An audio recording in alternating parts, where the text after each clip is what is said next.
Overview of noise detection and removal method. As to adherent noises on the protecting glasses of the camera, the positions of noises in images do not change when the direction of the camera changes, Figure 3. This is because adherent noises are attached to the surface of the protecting glass of the camera and move together with the camera. On the other hand, the position of static background scenery and that of moving objects change while the camera rotates. We transform the image after the camera rotation to the image whose gaze direction of the principal axis, is same with that before the camera rotation. Accordingly, we can obtain a new image in which only the positions of adherent noises and moving objects are different from the image before the camera rotates. A spatiotemporal image is obtained by merging these transformed images. In the spatiotemporal image, trajectories of adherent noises can be calculated. Therefore, positions of noises can be also detected in the image sequence from the spatiotemporal image. Finally, we can obtain a noise-free image sequence by estimating textures on adherent noise regions. Spatiotemporal image. An image sequence is acquired while a pan-tilt camera rotates. At first, frame 0, one image is acquired where the camera is fixed. In the next step, frame 1, another image is taken after the camera rotates θ1 rad about the axis which is perpendicular to the ground and passes along the center of the lens. In the TTH step, frame T, the camera rotate θt rad and the TTH image is taken. To repeat this procedure n times, we can acquire in /30 seconds movie if we use a 30 fps camera. Note that the rotation angle θt makes a positive direction a counterclockwise rotation, the direction of figure 3.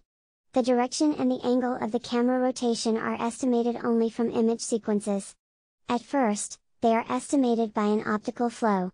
However, the optical flow may contain error. Therefore, the rotation angle is estimated between two adjacent frames by an exploratory way. Finally, the rotation angle is estimated between each frame and base frame. The detail of the estimation method is explained in Yamashita et al., 2009. The distortion from the lens aberration of images is rectified. Let u, v be the coordinate value without distortion, u0, v0, be the coordinate value with distortion, observed coordinate value, and kappa1 be the parameter of the radial distortion, respectively, Wing et al., 1992. The distortion of the image is corrected by equations 1 and 2. In the next step, the acquired TTH image, the image after θt rad camera rotation, is transformed by using the projective transformation. The coordinate value after the transformation at Vt is expressed as follows, Figure 4.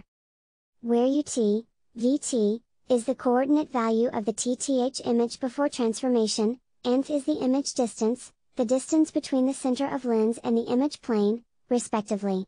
The TTH image after the camera rotation is transformed to the image whose gaze direction is same with that before the camera rotation.